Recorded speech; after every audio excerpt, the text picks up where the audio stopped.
주님이 이 땅에 오시고 하나님의 일을 대신 하시게 됐죠. 그래서 하나님이신 그분이 이 땅에 오심으로 인해서 이곳에 임마누엘이 이루어졌습니다. 저희가 믿는 믿음은 그런 것이에요. 예수 그리스도 그분을 믿는 믿음 가운데 저희가 살아가고요. 예수 그리스도 그분이 저희들 안에서 살아간다라고 저희들이 이야기를 합니다. 하지만 조금 더 우리가 정확하게 얘기를 한다 그러면 저희들 안에 계신 분은 성령 하나님 그분이신 거죠. 성령님께서 저희들 가운데 계시고 그분이 저희들을 인도하시고 저희들을 이끌어 가시는 일들을 이뤄가고 계십니다. 그래서 성령 하나님의 그 도우심을 받고 성령님의 인도하심을 받는 사람과 그러지 못하는 사람들의 삶의 차이는 분명히 큰 차이를 나타내고 있죠. 하지만 세상에 많은 사람들이 좀 성령님에 대한 오해들을 하고 있는 것 같습니다. 그래서 사도행전에서 등장하고 있었던 그런 신유 이런 것을 너무나 크게 얘기를 하고요. 이것을 더 소중하고 중요한 것처럼 그렇게 이야기를 하고 있어서 어떤 교회에서 누군가 병고침을 받았다라고 얘기한다면 그곳에 사람들이 엄청나게 몰리는 일들이 이루어져 가고 있죠. 그나마 요즘은 조금 조용한 것 같아요. 한동안은 이런 것이 너무나 심각하게 드러났어 가지고 교회들마다 조금의 어떤 어려움들 이런 것들이 존재할 수 있었었는데 저희들이 아는 것처럼 문둥병자 10명 중에 고침을 받고 나서 예수님께 다시 한번 찾아온 사람은 사마리아인밖에 없었습니다. 그것도 유대인들도 아니고 사마리아인이었던 거죠. 그만이 하나님께 다시 그러니까 예수 그리스도 그분께 다시 돌아오게 됐는데 10명 중에 1명이라고 하면 10%밖에 되지 않는 근데 그것처럼 지금의 모습에서도요. 참된 예수 그리스도를 참된 그 병고침을 받은 사람들 중에 참된 주님을 믿는 사람들은 극소수에 불과하다라고 이야기합니다. 결국 뭐냐면 인간이 갖고 있는 자기중심적인 생각들 이런 생각들이 하나님을 자기의 도구로 쓰려고 하는 마음으로 만들어가고 있다는 거예요. 그러니까 그분이 하시는 역사와 그분의 놀라우심을 통해서 그분이 어떤 분인지를 기억하고 그분을 섬기는 자로서 이루어져야 되는 것인데 이것이 주객이 전도된 모습이 되어져 가는 거죠. 그래서 지금 저희들 안에 성령님이 계시냐 계시지 않느냐의 어떤 모습은 우리의 병이 낫느냐 자녀가 잘 되느냐 아니면 건강하느냐 거기에 놓여 있는 것이 아니라 그분이 우리의 이 죄된 삶을 바꿔가는 인생을 살아가느냐 그러지 못하느냐에 관련되어 있는 것이에요. 사람의 병이 낫는 것은 어떠면 의사들도 할 수 있는 일입니다. 그 사람이 무엇이 잘못되는지 어떤 바이러스가 걸렸는지 어디가 망가졌는지를 고칠 수 있는 부분들이 있을 수 있습니다. 근데 그 사람을 고치지 못하는 것 중에 하나는 뭐냐면 이 사람이 갖고 있는 죄성에 대한 거예요. 세계가 변하면서 교육이 그것을 감당할 수 있을 거라고 생각했습니다. 그래서 좋은 교육을 하면 사람들이 잘 교화될 거라고 생각했는데 지금의 교육이 얼마나 좋은 교육들이 많아요. 가뜩이나 우리나라는 얼마나 많은 교육을 하고 있죠. 그럼에도 불구하고 사람들은 점점 더 악해져 가고 있다는 거예요. 오히려 그 교육을 갖고 자기의 이익의 재료로 사용하고 있는 것이 사람들의 모습입니다. 그러니까 인간의 변화와 이런 것들은 도덕을 가르치는 것 이런 것도 중요한 부분들이 될 것입니다. 그런데도 더 중요한 건 뭐냐면 진짜 중요한 거는 우리들 안에 성령 하나님이 계시냐 성령님이 우리를 인도하시고 이끄심의 삶을 살아가느냐 그러지 못하느냐에 관련된 부분인 거죠. 그래서 오늘 저희들은 성령을 위해 심는 것이 무엇인지 함께 교제하는 시간들을 가지려 합니다. 성령님을 따라 살아가는 삶이 이루어져 갔었을 때 우리들 삶에 무엇인가가 심겨져 가고 나타나는 결과들이 있는 거죠. 열매가 있습니다. 그 열매는 이 땅에서도 나타나고요. 나중에 거기에 대한 보상을 주님의 나라에서 주님이 충분하게 저희들에게 이루어 가실 거예요. 오직했으면 주님이 오늘의 본문에서 그렇게 얘기하시죠. 9절에 갈라디아서 6장 9절 보시면 우리가 선을 행하되 낙심하지 말지니 포기하지 아니하면 때가 되면 때가 이름에 거두리라 라고 얘기하시죠. 결코 그냥 없어지지 않는다는 겁니다. 우리가 섬겨가는 모든 것들 이런 그 결과들은 이 땅에서 우리 눈에 보이지 않는 부분이 될지는 모르겠지만 분명히 거기에 대한 열매가 우리에게 주어져 간다는 것이에요. 얼마 전에 제가 한 짤을 봤는데 재밌는 걸 봤습니다. 어떤 두 분이 좋은 일을 했어요. 좋은 일을 해서 한 사람을 구했습니다. 그랬더니 한 사람이 그 선임에게 가서 제가 이런 일을 했습니다. 뭐 했습니다. 막 했더니 그 선임이 얘기를 들으면서 가만히 있어요. 그러더니 그 옆에 있는 보고 김대리 수고했어. 그리고 옆에 있는 사람들을 칭찬하더라고요. 그러니까 이 사람이 아니 왜 나는 칭찬을 안 해주고 저 사람한테 칭찬을 하냐고 했더니 너는 네 입으로 다 얘기했잖아 라고 얘기하더라고요. 그러니까 이 땅에 누군가 그런 얘기를 합니다. 이 땅에서 우리가 다 받으면 주님의 나라에서 받을 게 없다라고 표현을 해요. 우리는 이곳에서 무엇인가 더 많이 누리기를 원하는 거죠. 근데 그러지 않아도요. 이곳에서 우리가 받으면 주님의 나라에서 받을 게 없다라고 얘기하는 것처럼 주님은 주님의 나라에서 채우실 더 많은 것들, 더 놀랍고 영원한 것들, 그러니까 이 땅에서 없어지고 소멸될 그런 것이 아니라 주님의 나라에서 주어질 더 영원하고 온전하고 쇠하지 않는 것들, 그런 것들을 주님이 주시기를 원하는 거죠. 그러니까 혹 우리의 어떤 섬김 속에서 보여지지 않는 것, 이 땅에서 얻어지지 않는 것이 있다 할지라도 낙심하지 마시라는 겁니다. 오늘 본문 말씀 저희 같이 한 절씩 교독해 보도록 하겠습니다. 6장 6절부터 마지막 절까지입니다. 가르침을 받는 자는 말씀을 가르치는 자와 모든 좋은 것을 함께하라.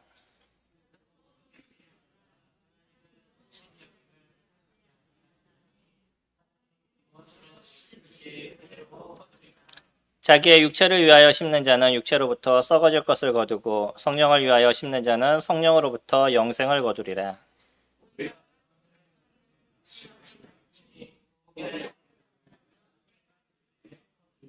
그러므로 우리는 기회 있는 대로 모든 이에게 착한 일을 하되 더욱 믿음의 가정들에게 할지니라.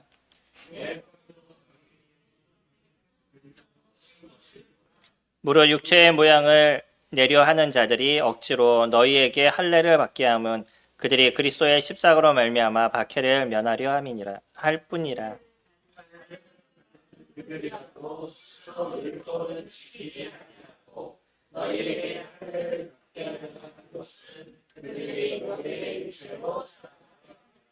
그러나 내게는 우리 주 예수 그리스도의 십자가 외에 결코 자랑할 것이 없으니 그리스도로 말미암아 세상이 나를 대하여 십자가에 못 박고 내가 또한 세상을 대하여 그러하니라.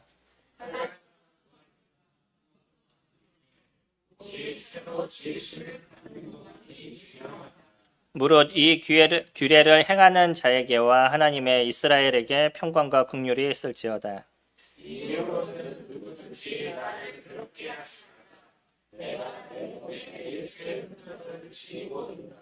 형제들아 우리 주 예수 그리스도의 은혜가 너희 심령에 있을지어다. 아멘.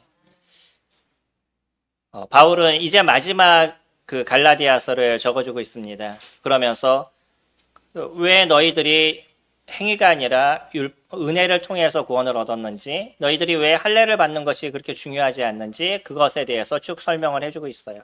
그러면서 우리에게 성령을 따라서 행하라고 얘기하면서 성령의 소욕은 성령을 따라 살아가게 됐었을 때 우리는 육체의 소욕을 거스리게 되지만 육체의 소욕을 따라서 살아가게 되면 성령님이 하시는 일이 제한을 받는다라고 얘기합니다. 물론 성령님이 일하시는 게 어려우시겠어요? 그런 게 아니라 우리들 안에서 성령님의 목소리를 듣지 못하고 잘못된 것을 붙잡고 살아가는 그런 모습이 된다는 것이죠. 그러면서 그것에 대한 실질적인 부분을 지난주와 오늘 또 같이 이야기를 해주고 있습니다. 그러면서 성령을 위에 심는 자의 삶을 살아라 라고 이야기를 합니다. 우리는 이 땅에서 살아가는 많은 일들, 우리의 행하는 하루하루의 그 모든 일들이 단순히 우리가 먹고 마시고 자는 삶에 대한 것이 아니라는 거예요. 우리가 살아가는 삶의 모습은 예수 그리스도 그분을 믿는 순간부터 주님을 위한 삶으로서 만들어져 가고 또 주님을 닮아가는 모습으로 이루어져 가고 그것이 예수 그리스도 그분이 이 땅에서 우리를 위해서 자신의 목숨을 버리셨던 것처럼 내 주변에 있는 사람들에게 유익을 주는 것이 무엇인지를 만들어가는 삶이 이루어져 가는 거죠. 근데 그것이 이루어져 가면서 함께 이루어져 가는 것은 우리들 안에 있는 죄성에 대한 부분인 거예요. 주변에 있는 사람들을 이롭게 한다는 건 여러 가지가 될 수 있겠죠. 그 많은 수천 때로는 수만 가지의 일들이 우리들 안에서 이루어져 가고 있어서 어떤 한 가지만 갖고 이야기를 하지 않습니다. 그러니까 내 안에서 일어나고 있는 죄성에 대한 부분들, 내 말에 대한 것들, 내 행동에 대한 것들, 어떤 것이든지 그 모든 것들이 하나씩 하나씩 제거되는 삶을 살아갈 때만이 성령의 인도하심을 받는 삶이 이루어져 가는 거죠. 왜 우리에게 있어서 매일 말씀을 보라고 이야기를 하죠? 이거는 부적이 아닙니다. 내가 오늘 말씀을 읽으면 오늘 하루는 무탈할 것 같고, 말씀을 읽지 않으면 어려움이 있을 것 같고, 그건 부적인 거예요. 저도 예전에 성경을 부적으로 읽었던 적이 있습니다. 그래서 왠지 말씀을 읽지 않으면 하루가 불안하고, 또 그러다 무슨 사고가 났어요. 거봐, 내가 오늘 성경을 읽지 않으니까 이런 문제가 일어났지라고 스스로 그 생각을 갖습니다. 근데 성경은 부적이 아니에요. 오늘 내가 말씀을 읽었을 때 그 말씀에 지배를 받는 삶을 살아라라고 얘기하고 있는 거죠. 그래서 오늘 내가 읽은 말씀을 통해서 성령님은 내가 어떻게 살아가야 될지에 대해서 끊임없이 얘기하시고 그것을 실질적으로 적용하는 삶을 살아가게 하시는 것. 이것이 성령 하나님께서 저희 가운데 이뤄가시는 일들인 거죠. 이것을 통해서 우리는 성령님을 따라 살아가는 삶, 성령의 인도하심을 받는 삶이 무엇인지를 매일의 삶에서 배워가고 있습니다. 오늘 그런 성령님의 인도하심을 받는 삶이 많은 부분들이 있지만 그 중에서 중요한 것에 대한 걸 이야기하시는데 그 첫째가 뭐냐면 돈에 대한 부분인 거예요. 인간에게 있어서 제일 힘든 부분들, 연약한 부분들이 물질에 대한 부분이죠. 재물에 대한 부분입니다. 돈은 그것이 많고 적고의 문제가 아니라 그 돈에 대한 생각을 나는 어떻게 가져가고 있느냐, 이것이 저희들에게 있어서 중요한 부분이 될 겁니다. 많은 사람들이 내가 돈이 많으면 충분히 주님을 위해서 쓸 거라고 생각하셔요. 그런데 그럴까요? 돈이 많아 보면 그러지 않습니다. 내가 100원을 갖고 있을 때 10원을 헌금하는 거는 쉬울 수 있지만 10억을 갖고 있을 때 1억을 헌금하는 거는 어려우신 거죠. 근데 10억을 버는 사람이 1억을 헌금하는 거는 100원을 번 사람이 10원을 헌금한 거하고 똑같은 거죠. 근데 사람들은 그렇게 갖지 않습니다. 내가 얼마나 했냐는 그 정량에 대한 부분을 생각을 하고 있어요. 이거는 절대적인 것이 아니라 상대적인 거죠. 내가 갖고 있는 것을 갖고 거기에서 주님 그 자체를 주님께서 주신 것을 인정하고 그것을 주님 앞에 돌려드릴 수 있는 그런 마음이 우리에게 있느냐. 그러니까 정확하게 얘기하면 10분의 1이라고 우리가 얘기는 하지만 그러니까 하나님께서 나에게 주신 것에 대해서 내가 그것을 인정하는 삶을 살아가느냐. 그래서 그 중에 가장 좋은 것을 주님 앞에 드리는 최소 10분의 1을 주님 앞에 드리는 이러한 일들에 대해서 내가 주저하지 않고 있는 그런 마음을 갖고 있느냐. 주님이 그것을 보시는 거죠. 물질은요.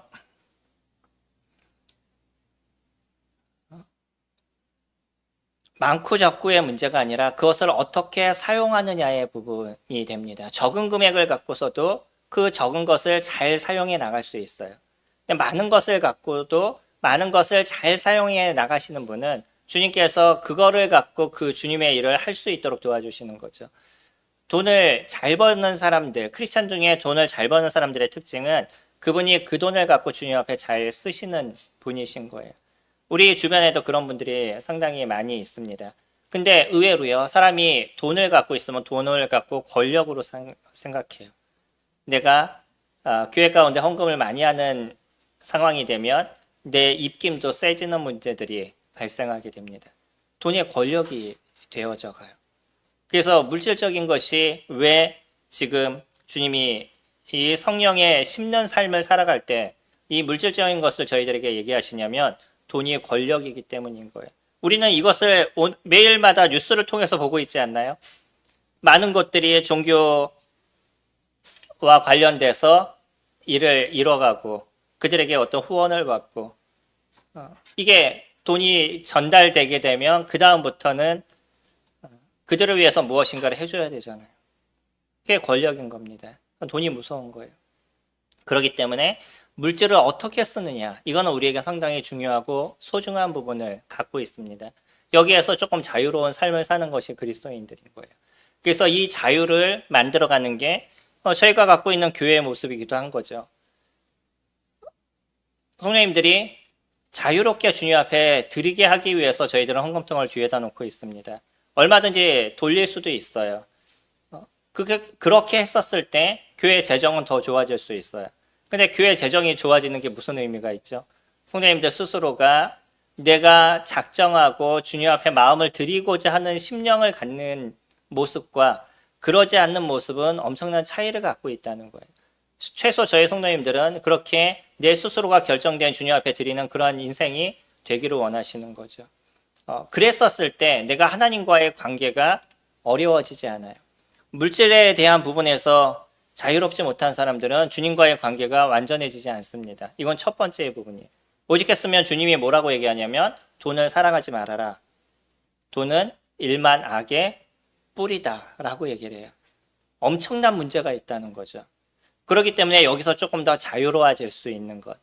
바울이 빌립보에서 얘기할 때 내게 능력 주시는 자 안에서 내가 모든 것을 할 수 있다라고 얘기하는 그 자체도 그는 돈에 대해서는 완전한 자유로움을 갖고 있었다는 거예요.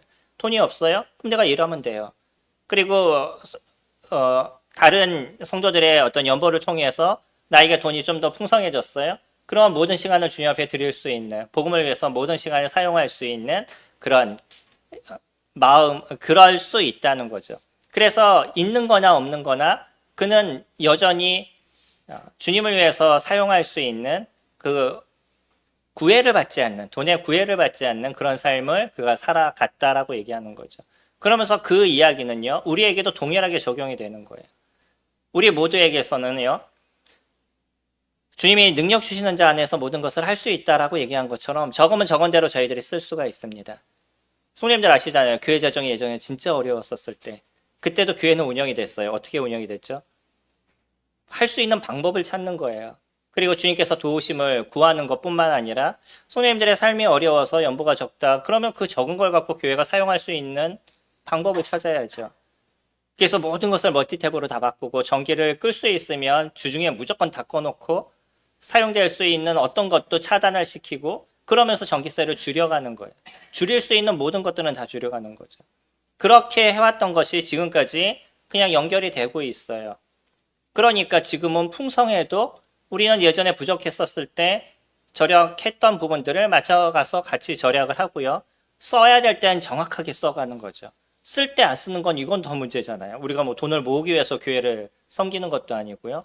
진짜 주님 앞에 써야 될 부분들이 된다면 써야 되는데 이게 단지 교회에서만 그렇게 하는 게 아니라 우리 각자의 가정에서 그것이 만들어져 가는 거예요. 가정에서는 풍성이 있어요. 근데 교회는 어려워요.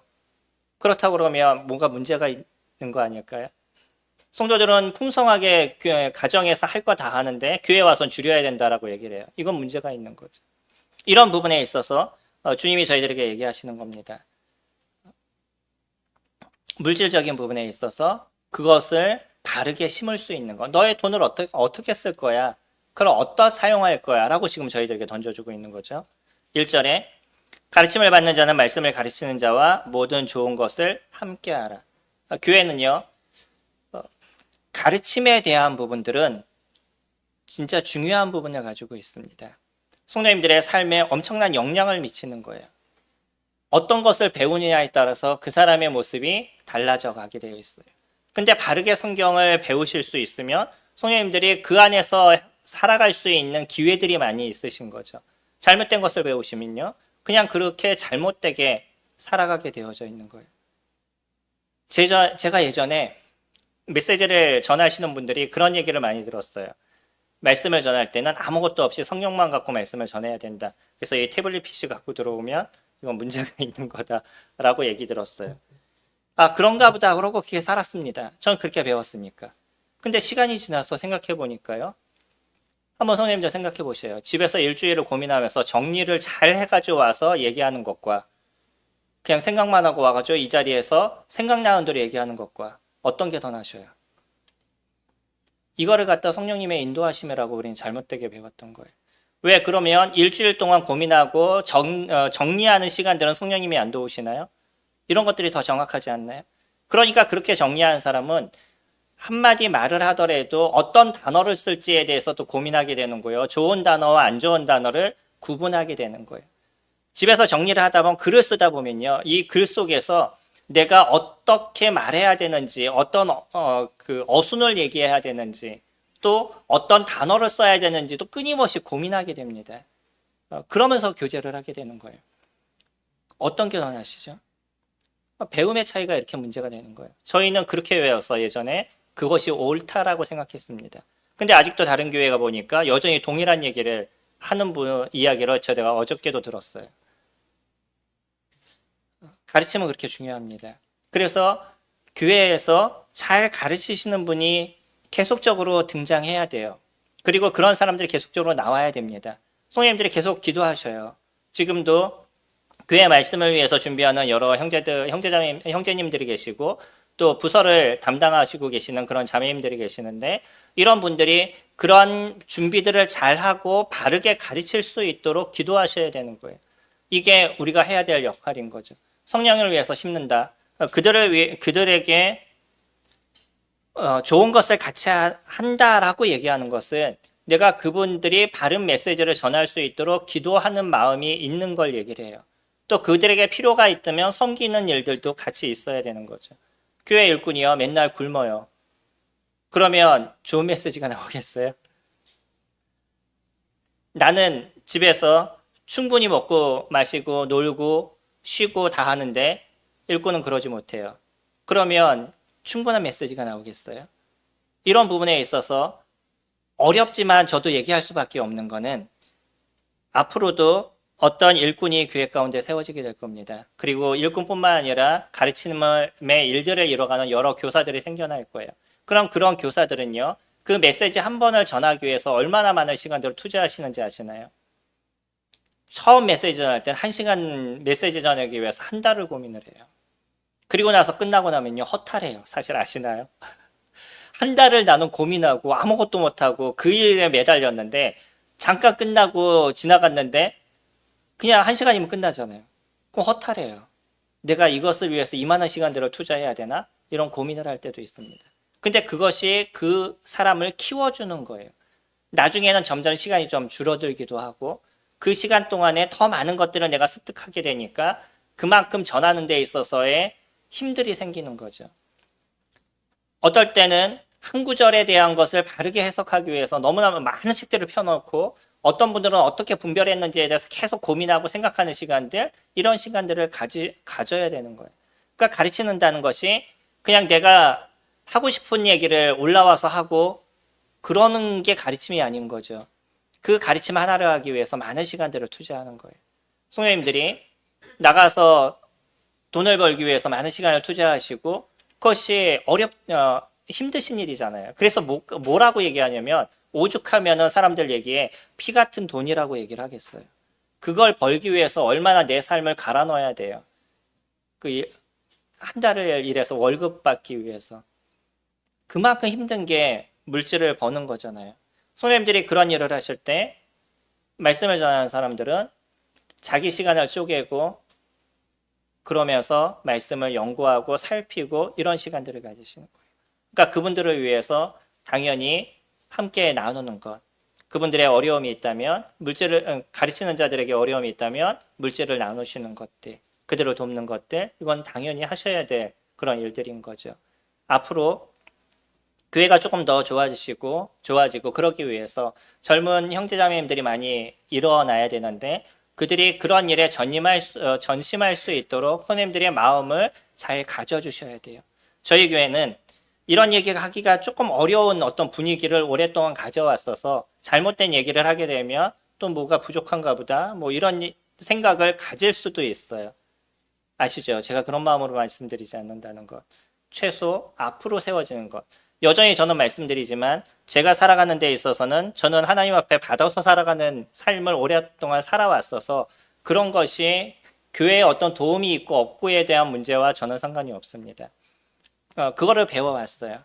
없으면 없는 대로 있으면 있는 대로 살아가는 그 삶을 배워왔어서 저에게서는 그것이 어렵지 않아요. 근데 앞으로 세워지는 일꾼들은 좀 다를 수 있어요. 왜죠? 저는요 60년대라고 하면 좀 그렇죠. 69년 한 번 살았으니까 70년대를 살아왔어요.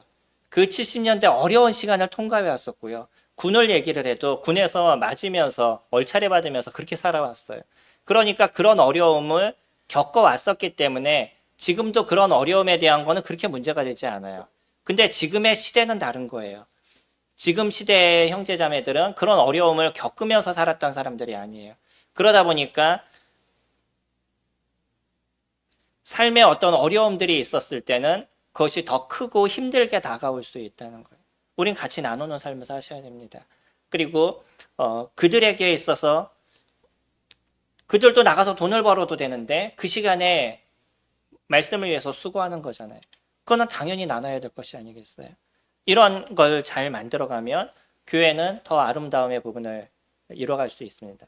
그럼에도 불구하고요, 일꾼들은 아니면 메시지를 전하는 사람들은 자기 말에 대한 책임을 져야 되는 거예요. 그냥 하고 싶은 얘기하고 생각난 대로 얘기하고 그리고 한 시간을 때우는 시간이 돼서는 안 된다는 거죠. 그 시간을 어떻게 준비하고 고민하고 얼마나 많은 것들을 연구하고 살펴야 되는지 생각하는 시간들을 가져야 돼요. 히브리서 말씀 잠깐 볼까요? 오늘 같이 히브리서에서 동일한 얘기를 들으실 텐데 히브리서 13장에 13장 7절입니다.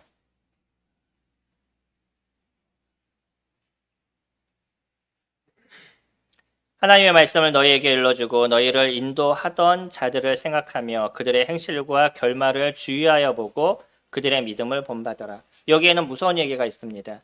그들을 본받아라 라고 얘기하는 것으로 끝나지 않아요. 뭐를 보라고요? 그들의 행실의 결말을 보라고 얘기해요.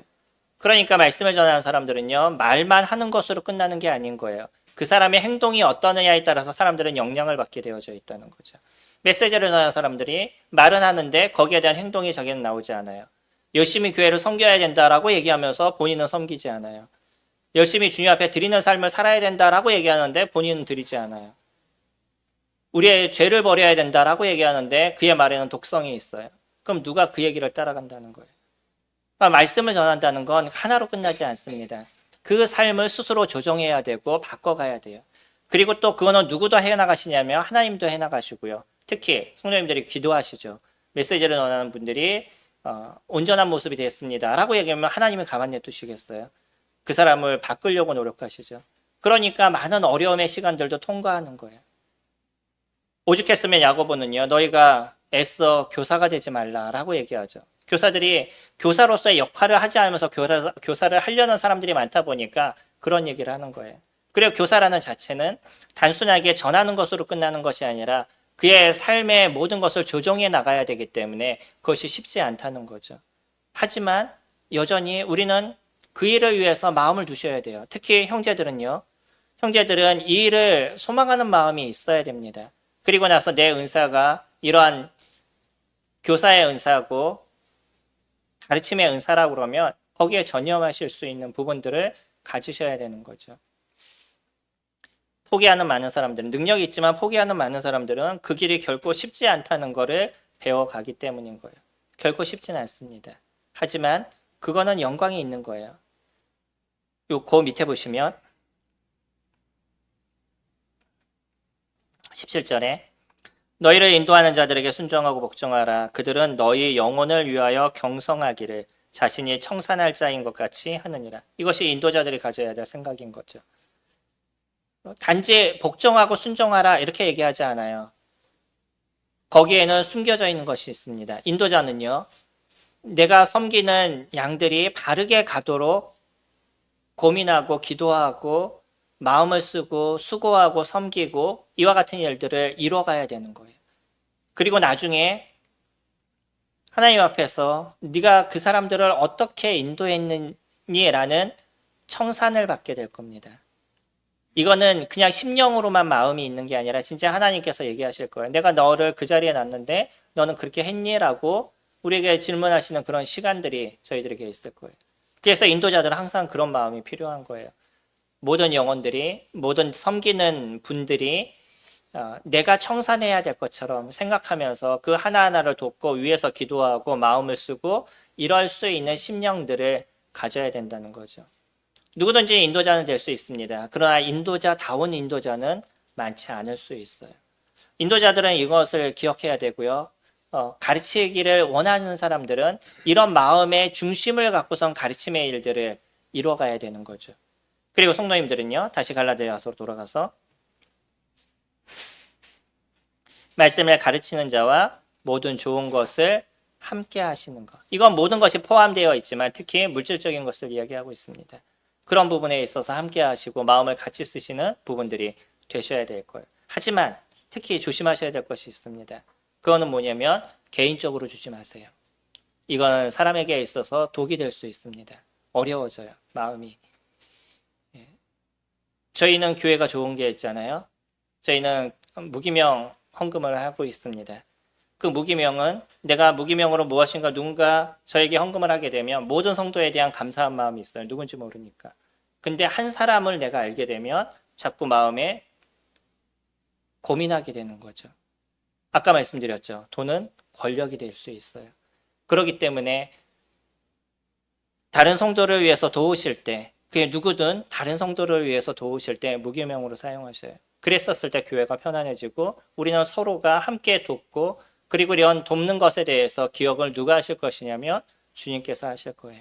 그러니까 아까 얘기했던 9절에 선을 행하되 낙심하지 말지니 포기하지 않으면 이루리라 하고 얘기하죠.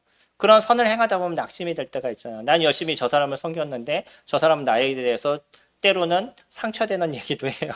그러면 마음에 낙심이 되잖아요. 내가 다시는 하나 봐라 이런 생각이 들 수도 있는 거죠. 근데 우리는 포기하지 말아야 될 거예요. 우리에게서 더 중요한 거는 하나님을 기억하는 시간들이 되어져 가는 거죠. 두 번째, 이 물질을 갖고 우리가 쓰게 될 때 7절에 보시면 스스로 속이지 말라. 하나님은 업신여김을 받지 아니하시나니 사람이 무엇으로 심든지 그대로 거두리라. 자기의 육체를 위하여 심는 자는 육체로부터 썩어질 것을 거두고 성령을 위하여서 심는 자는 성령으로부터 영생을 거두리라 라고 얘기하죠. 내가 갖고 있는 물질을 어디에다가 투자할 거냐는 거예요. 내가 갖고 있는 물질을 내가 편하게 써도 내 거니까 상관이 없다고 자기 스스로가 생각하는 것, 이것이 자기를 속이는 것이다 라고 얘기합니다. 그것을 하나님은요 업신여김을 받지 아니하신다는 거예요. 하나님 모든 것을 기억하신다는 겁니다. 내가 어떻게 물질을 사용하는지, 그 물질을 어떻게 쓰고 있는지를 보신다는 거예요. 나는 내 돈을 내 마음대로 썼다라고 생각하지만 하나님은 그 쓰고 있는 하나하나를 보신다는 거죠. 그래서 그것을 어떻게 사용하셨는지를 보시고 거기에 대해서 그대로 거두는 모습들이 되어져 간다는 거예요. 우리들의 물질은요, 때로는 우리 먹고 마시고 즐기고 이러는 데 있어서는 물질도 사용하시게 되잖아요. 근데 그것을 어떻게 쓸지를 잘 관리하실 필요가 있죠. 필요 없이 막 나의 그 유익만을 위해서 쓰는 것, 그것을 갖다 육체를 위해서 심는 거다라고 얘기하죠. 주님을 위해서 사용할 수 있는 물질을 고민하시고 성도들의 어려움이 됐었을 때 그 어려움을 함께 할 수 있는 그런 마음들을 가지시고, 그것이 물질이든 기도든 섬김이든 이 세 가지가 한 가지가 아니라 이 세 가지는 함께 우리가 같이 이루어가는 거죠. 성도를 위해서 기도하셔야 됩니다. 일꾼들을 위해서 기도하셔야 되고, 그러니까 가르치는 자들을 위해서 기도하시고, 이것이 단지 목회라는 그런 형제뿐만 아니라 우리 부서를 이끌고 있는 분들을 위해서 기도하시는 거예요. 그런 부서장들을 세워놓는 거는 최소 그 부류에서 가장 가르침이 낮기 때문에 그분을 준비해 놓는 거죠. 위에서 기도하셔야 됩니다. 그런 일들이 잘 이루어져야 교회는 건강해지고 아름다워질 수 있어요. 어떤 부분에 있어서 나보다 못할 수도 있죠. 하지만 하나님께서 그것을 세우신 것은 그만큼의 이유가 있는 부분인 거예요.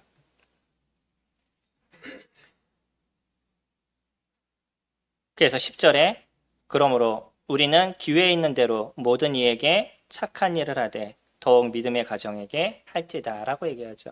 우리는 물질을 갖고 복음을 위해서 사용합니다.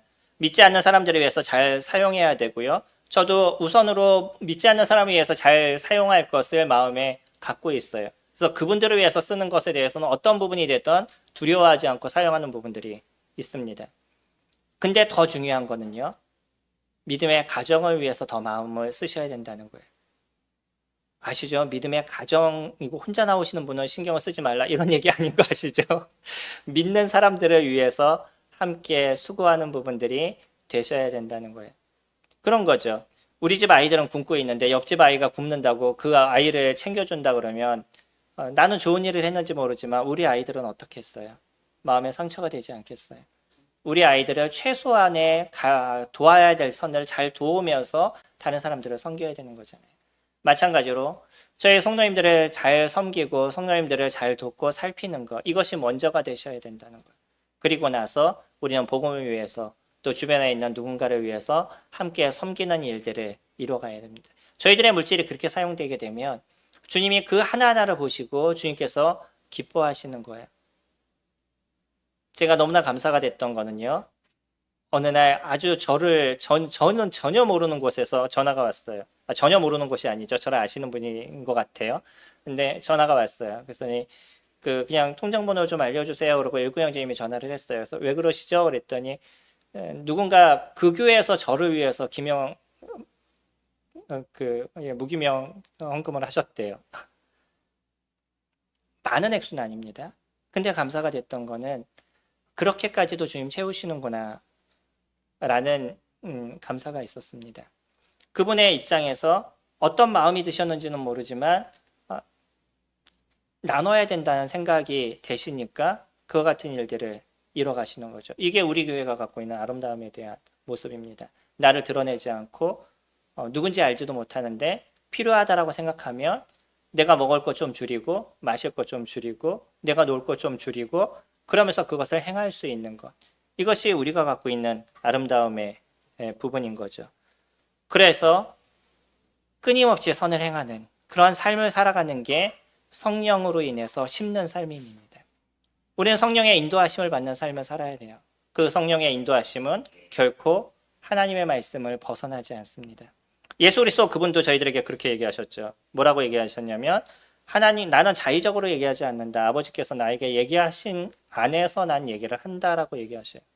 그분이 이 땅에 계실 때조차도 그는 누구의 말씀을 따라서 살아갔냐면 예수 그리스도 아버지 하나님의 말씀을 따라 살아갔죠. 요한복음 말씀 볼까요? 요한복음 12장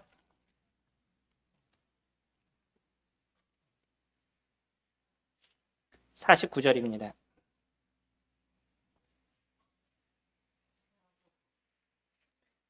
신약 170페이지입니다. 12장 49절.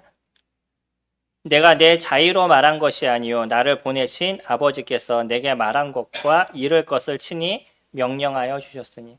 예수 그리스도 그분이 스스로 얘기하지 못하실 분인가요? 아닙니다. 스스로 얼마든지 그분이 온전함을 얘기하실 수 있는 그런 부분인 거예요. 근데 그분이 육체의 모양으로 이 땅에 오셨을 때 누구의 말씀을 따라서 그 얘기를 하셨다라고 얘기하냐면 하나님이 얘기하신 그 속에서 그 얘기를 하셨다라고 얘기해요. 인간인 저희들이 어떨까요? 저희들도요, 하나님의 말씀 안에서 벗어나지 않는 모습이 되어져 가는 거죠. 우리는 어느 날 갑자기 내 머릿속에 생각나는 게 성령의 인도하심이 아닌 거예요. 그 말씀이, 그 생각나는 것이 어디에 기초가 되어야 되냐면 하나님 말씀의 기초가 되어야 되는 거죠. 성령님에 대해서 얘기할 때도요, 14장에 보시면 14장 26절에 보혜사 곧 아버지께서 내 이름으로 보내실 성령 그가 너희에게 모든 것을 가르치고 내가 너희에게 말한 모든 것을 생각나게 하시리라. 성령님이 하시는 일이 뭐예요? 누구의 얘기를 기억나게 하시는 거죠? 예수님께서 하신 얘기, 그거를 기억나게 하시는 거예요. 성령님도요, 누구의 말씀 안에서 벗어나지 않았냐면 아버지 하나님과 예수 그리스도, 그분의 말씀 안에서 벗어나지 않는 그 안에서 얘기하시는 것이 성령이십니다. 많은 사람들이 성령을 오해하고 있어요. 그러다 보니까 잘못된 모습이 이루어져 나가고 때로는 이것이 신비적인 것이 되어져 나가서 내 안에서 생각나고 내가 어느 날 갑자기 느껴지는 이런 모든 것이 성령이 나에게 말씀하신 거라고 착각하는 부분들이 적지 않게 있는 거죠. 그것은 그런 부분들이 있다 그러면요, 말씀을 찾아보시기 바랍니다. 하나님의 말씀이 그것을 증명하고 있는지 이야기하고 있는지 그것을 생각한다 그러면 충분히 성령님이 인도하신 메시지가 될 거예요. 어느 날 일어났는데 누군가를 돕고자 하는 심령이 생겼어요. 주님의 마음이 맞을까요? 안 맞을까요? 네, 주님의 마음이 맞겠죠. 주님은 선한 일을 하라고 저희들에게 얘기하고 있으시잖아요. 여전히 나는 그냥 오늘 치킨 하나를 시켜서 먹는 것이 더 편한데 그 10,000원을 좀 줄여서 누군가를 위해서 돕고자 하는 심령이 있었을 때 그게 주님의 음성이 아니시겠어요? 교회를 위해서 무엇인가를 해야 된다는 생각이 됐었을 때 이것이 주님의 음성이 아니시겠어요? 어디에서 벗어나지 않냐면 하나님의 말씀에서 벗어나지 않습니다. 근데 어느 날 갑자기 차를 사라고 얘기하셔요. 그럼 어떠시겠어요? 그 이유가 조금 더 정확해야 되지 않을까요? 그 차를 사는 이유가 확실하지 않겠어요? 물론 나의 필요가 있으면 사시면 돼요. 근데 뭐냐면 이게 주님께서 나에게 하신 거라고 얘기했었을 때는 내가 그 차를 갖고 무엇을 할 것인가가 그것이 정해져야 되는 거죠. 그 차를 통해서 어떤 성도들을 좀 픽업을 하거나 교회를 위해서 무엇인가를 쓴다 그러면 그것이 맞겠죠. 근데 생각은 그렇게 하고 또 행동은 그러지 않아요. 이것도 문제가 있는 거죠. 갈라디아서 돌아가셔서 성령을 위해서 심는 삶에 대해서 이제 마지막 얘기를 저희들에게 던져주고 있습니다. 갈라디아서를 지금까지 이야기해 왔던 것처럼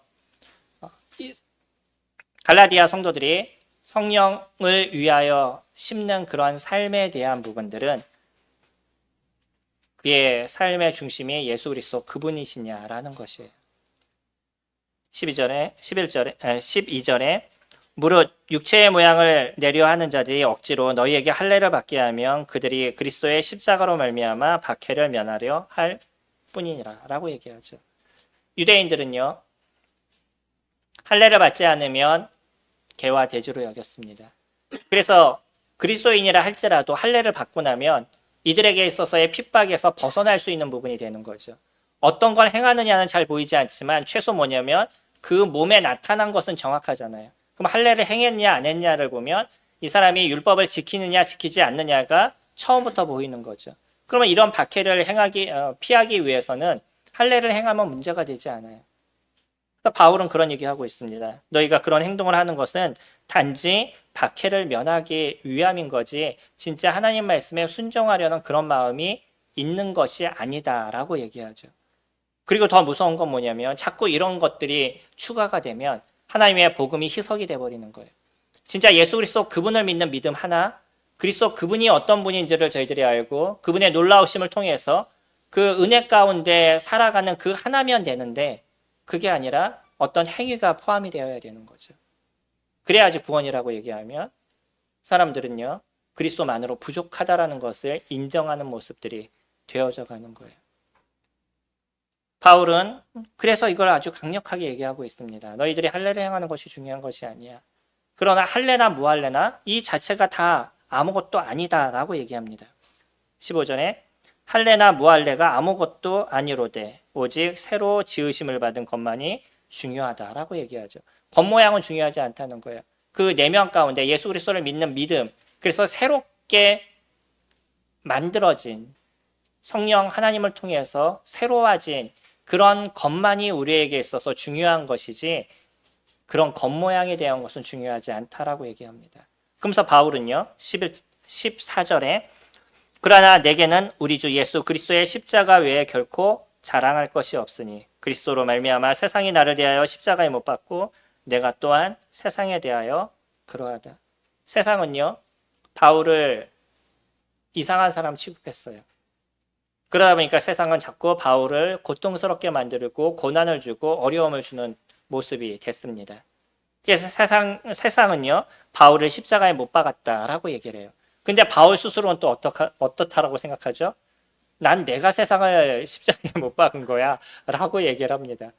바울의 그 마음에서는요 세상이라는 그 자체가 이제 그에게선 존재하지 않는 거죠. 그는 무엇을 중심으로 살았냐면 예수 그리스도 그분을 중심으로 살았다는 거예요. 믿음이라는 자체는요. 그래서 세상의 눈치를 보거나 세상에 반은 들이고 있거나 이런 것을 얘기하는 것이 아니라 믿음이라는 자체는 예수 그리스도 그분 앞에 서 있는 것을 얘기를 합니다. 그러니까 그가 어떤 행동을 하든지 그 행동의 중심이 누구시냐면 예수 그리스도 그분이 되시는 거죠. 성령을 위해서 사는 삶, 그거는요 나의 삶의 중심이 예수 그리스도 그분이신 거예요. 어떤 일을 하든지 주님 중심인 일들이 이루어져 가는 거예요. 때로는 드라마를 보시고요. 그러면서 쉼을 누리셔요. 그것이 문제가 되시나요? 문제는 거기에 시간을 다 투자하는 게 문제이신 거죠. 때로는 여행을 다니셔요. 그런 여행이 문제가 되나요? 그러지 않아요. 근데 그것을 통해서 주님을 섬기는데 어려움이 된다 그러면 그런 것도 좀 조절하셔야 되죠. 우리의 쉼을 위해서 이런 것도 필요합니다. 그러나 더 중요한 것들은요. 그런 모든 것이 주님을 섬기기 위한 좋은 도구로서 만들어지는 부분들이 되셔야 되는 거죠. 삶의 중심이 그리스도셔야 됩니다. 일꾼들의 어려움은요. 일꾼들은 이런 일들에 대해서 자기 스스로를 잘 절제하고 조정하는 존재들인 거예요. 그래서 시간을 잘 마치고 해야 될 것과 하지 말아야 될 것을 잘 구분해야 되는 거죠.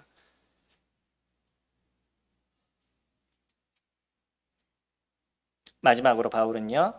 16절에 무릇 이 규례를 행하는 자들에게와 하나님의 이스라엘에게 평강과 긍휼이 있을지어다. 이후로는 누구든지 나를 괴롭게 하지 말라. 내가 내 몸에 예수의 흔적을 지니고 있노라. 형제들아 우리 주 예수 그리스도의 은혜가 너희 심령에 있을지어다 라고 마치고 있습니다. 바울은요. 성도들의 삶에 평안이 있기를 원했어요. 그들 안에 긍휼이 있기를 원했습니다. 긍휼은 자비라는 단어하고도 같이 바꿔 쓸 수 있죠. 하나님의 자비가 성도님들에게 있기를 원했어요. 그에게 평강이 있기를 원했습니다. 이 평강은 그냥 무조건 오늘 하루가 아무런 문제 없이 좋다라고 얘기하는 그런 평강에 대한 부분이 아닙니다. 바울이 얘기하는 평강이라는 건요. 어떤 환경의 어려움과 문제가 있어도 그 속에서 그의 마음을 그리스도로 인해서 지킬 수 있는 평강. 그리스도가 그의 안에 계심으로 인해서 그런 어려움들이 그에게 있어서 그렇게 큰 문제가 되지 않을 수 있는 그런 평강. 그래서 하나님의 자비가 그에게 있다는 것을 그가 누리고 그렇게 하루의 삶에 쉼이 되는 인생을 살아가는 그런 걸 바울은 얘기하고 있어요. 그러면서 때로 여러 사람들이 지금까지 해왔던 것처럼 바울을 비난하고 그랬던 사람들 그러지 말라고 얘기합니다. 왜냐하면 바울에게는요 무엇이 있었냐면 예수님의 흔적이 그에게 있었어요. 그거는 예수님이 이 땅에 남겨놓으신 고난이라고 얘기하는 예수 그리스도를 통해서 얻어지는 그 고난이 바울의 몸 안에 있었던 거죠. 우리들도 예수 그리스도의 흔적이 있으셔야 됩니다. 그거는 예수 그리스도의 고난을 우리는 짊어지고 살아가는 존재들인 거예요.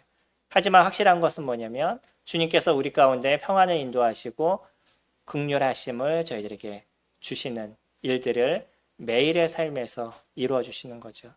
그래서 저희가 성령을 위해서 살게 됐었을 때 우리에게 영생을 주신다라고 얘기하잖아요. 우리는 이거 좀 고민하면서 잘 보셔야 되는 거죠. 8절에 자기의 육체를 위하여 심는 자는 육체로부터 썩어질 것을 거두고 성령을 위하여 심는 자는 성령으로부터 영생을 거둔다라고 얘기하는데 여기서 얘기하는 영생은 우리가 예수 그리스도를 믿을 때 얻어지는 그런 영생이 아니고요. 구원도 주님을 믿을 때 우리가 구원을 얻었죠. 근데 베드로도 구원을 얻어라라고 얘기하잖아요. 구원을 이루라라고도 얘기하죠. 이거는 우리의 삶에 이루어지는 성화의 삶을 말하고 있습니다. 영생도 동일해요. 영생을 거두는 건 여전히 우리는 성화의 삶을 살아가는 모습인 거예요. 근데 이 성화의 삶은 거기서 끝나는 것이 아니라 하나님께서 그 삶에 대한 보상을 주님의 나라에서 충분하게 우리 가운데 이루어 주신다는 거예요. 낙심하지 마시기 바랍니다. 우리들이 갖고 있는 물질을 주님 앞에 잘 사용하시고 우리들의 삶의 중심이 그리스도로 살아간다면 우리들 안에 일어나고 있는 여러 어려움들, 문제들, 힘든 부분들은 존재할 수 있지만 그것에 대한 충분한 보상을 주님께서 이루어 주실 것이고요. 이 땅뿐만 아니라 주님의 나라에서 채우시는 주님을 경험하시게 될 겁니다. 우리 잠시 기도하기를 원합니다. 내가 성령을 위해서 심는 삶을 어떻게 살아갈지 이런 부분에 있어서 나는 어떤 결단을 하고 어떤 일들을 이뤄가고자 하는 마음을 가지시는지 그 부분을 기억하시고요. 스스로 주님 앞에 기도하는 그런 시간 갖도록 하겠습니다. 한 1분 정도 기도하겠습니다.